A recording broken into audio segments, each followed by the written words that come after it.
海豹身后露出了一双卡姿兰大眼睛，但肥美的海豹没有任何察觉。一场神迹般的偷袭即将开始。成年北极熊的体重几乎有1600公斤，这也注定它的大部分时间都在觅食高热量的食物，能让它在寒冷的北极中保持温暖。一群海象吸引了它的注意，海象硕大的身躯富含高量的脂肪，这是摄入热量不可多得的机会。但这次它好像选错了对手。海象虽然行动迟缓，但雄性海象长长的獠牙让它不得不退避三舍。为了饥饿的肚子，它已经顾不上太多了。俗话说柿子专挑软的捏，小型的幼崽是个不错的选择，但它好像对自己的战斗力过于自信。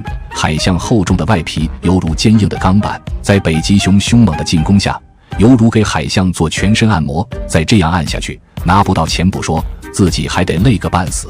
但这丝毫不影响他那颗干饭的心。冰雪还未完全消融的冰面